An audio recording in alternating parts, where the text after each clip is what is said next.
Hey guys, welcome to Nerdarchy for Nerds by Nerds. I'm Nerdarchist Ted, and today I'm joined by. There is Dave. So, what would you do to find the lost city of Atlantis?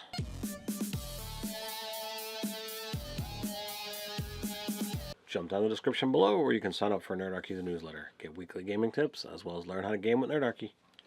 So we had the Living Skit send in a question for us, and this is kind of going to be along the lines of what we would do with our Hooked on Adventure series.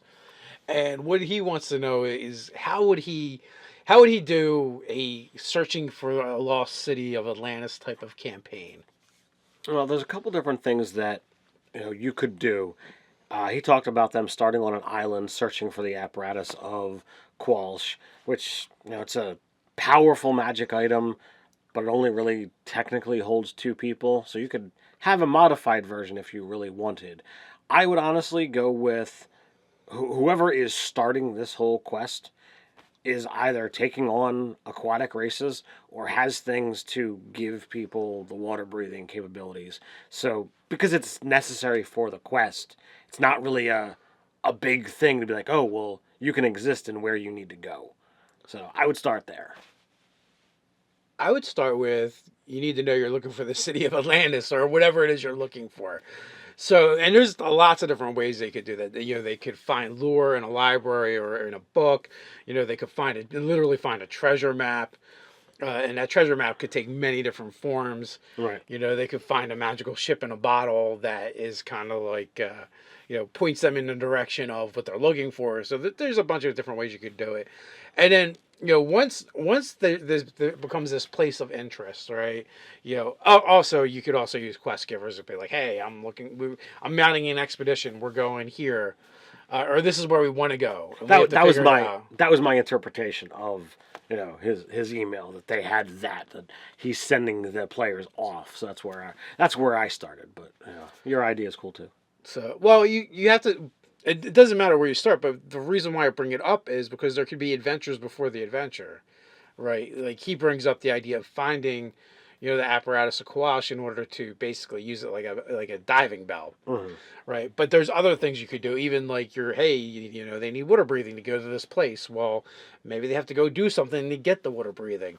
Maybe they have to perform a favor for the sea elves or merfolk. It doesn't really matter, but this could all build up to the greater arc, the bigger story. Or you could do something else. You could do like a threat from the sea, and they have to figure out where it's coming from. Mm. Well, and they start doing the research. Well, apparently there's this lost city that was sunk. They seems to be in the center of all of this. So there's tons of different things. Like you could do a threat from another plane, and it's manifesting at this city. So each of these things, kind of spurs off on multiple campaign arcs, um, or multiple campaign options. The question really is what kind of arc are you looking for? Are you looking at, we start off at a low level, and I want to get to the culmination of this game of finding the city at 15th to 20th level, or are you looking to have them find the city sooner rather than later, so that it then furthers the story and continues with these characters doing things both under the water and above? Honestly, when you plan a game, you want to figure out what are your highlights and when do you want those kind of things to happen. And by doing that, that's going to help you fill in, okay, well, oh, I only have 8 sessions to make this happen. All right, well, what are the key points between here and here? So by doing those types of situations, that kind of planning and forethought, you have the ability to make it that much easier. So you have it so that you make it that much easier, so you know where the campaign is going to go. Yeah, that's essentially it. Like you hit the nail on the head with that. It's like, is this supposed to be an adventure, a session, a whole campaign? And then from there you can determine how much to invest in it, right? Mm-hmm. So the idea of, well, this is going to be a whole campaign. Well, then you should probably have you should have a couple things that happen before you even get out on the water, Right. that are all involved in the culmination of finding that there is this city that has to be uncovered, or what they need to get it. It could be, literally the adventure could be an adventure could be procuring passage on the ship. With maybe there's only a certain captain that's willing to take you where you need to go, but he's kind of finicky, right? So you got to jump all through all these hoops in order to get him to do it, right? And by all these hoops, it might even be you might have to go out for a night drinking and carousing with him, and like all kinds of craziness ensues, right? You have to survive that night and then like get bowed out of jail in the morning or something. I don't know. And then like he decides he likes you guys and he's willing to take you on this voyage that you need to go to. And then you get out there and maybe at first you only have water breathing that lasts X amount of time and you have to do these forays. But again, it just comes back to how many sessions is this going to take up in your game? Are your players into it? Is it what they want to do? Like all this kind of comes together to form the game that you guys are playing. So breaking it down, finding the lost city of Atlantis, I don't think should in any way, shape, or form be something that takes a single session. It's not. It can't be far enough away, or dealt with in a way that we played for 4 to 6 hours, and yay we did it. To me, look, I can spend 4 to 6 hours looking for my car keys. All right. So I just don't think that is a big enough. You want to do a multiple session arc, okay? Challenge. Session 1, you've been given the quest. You have to figure out how to get water breathing. Session 2, you have the water breathing. Now you're exploring and you're looking for a clue. You find it, session 3, boom, you've got a clue. You just now need to get through the perils and the guardians and the things that are there. Yay, you've got it. If you want to do a mega campaign out of it, all right, great. Expand all of these things. You have to uncover some kind of secret or have the threats that are coming from the sea that bring it to the realization of this coastal area. Then you do your research, you find out, there's things that are in there. Now you're getting into all right, we've got to go explore. Maybe you've got some spellcasters in the party. You figure out that you've got access to some water breathing, but it's not going to be enough. So you quest to get some kind of magic item or permanent magical effect to allow you to be able to live under the ocean for as long as you need. You do some research, you do some questing, you continue on.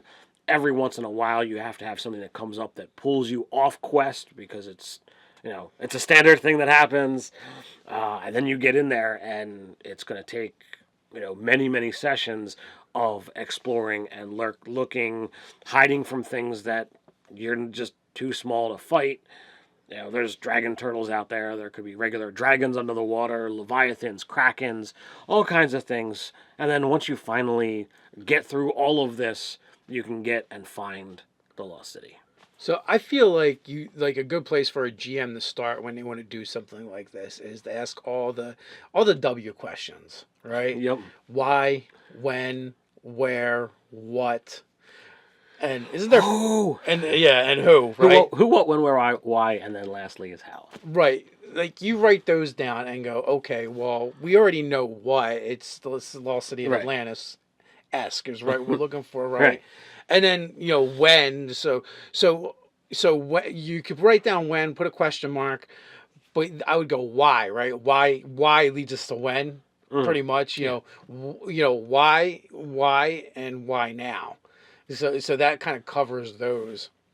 So if you start figuring that stuff out, it's going to help flush this out for you and figure it out. And like you only need, like, if you can come up with a sentence for each one of those, that's going to help guide this and also determine if this is going to be, a long campaign arc, a short campaign arc, the whole campaign, whatever you want it to be. Like maybe there's competition for finding the city. Like there's incentive to be the first one to find it.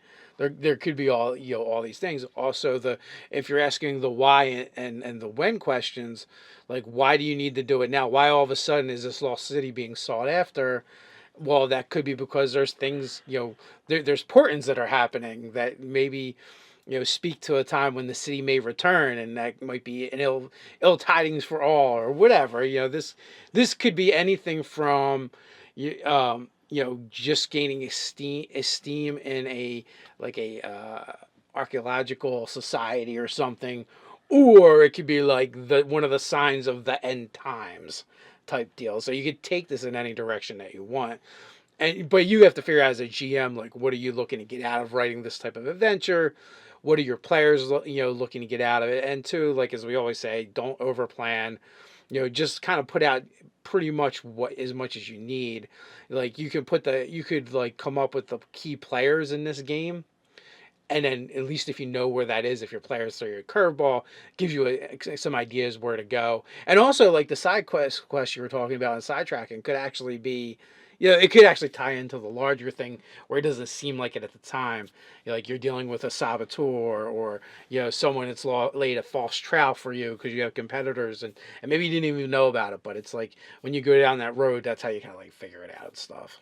Yeah, I'm actually reeling over this. Part of me is like, I wanna run this now. Make it happen. Just start another game. Well, I gotta finish Curse of Narcitus first. And You just one two at a time. But what would you guys do? Let us know in the comments below while you're at. Like, share, and subscribe. you can support us over on Patreon. So until next time, Stay nerdy.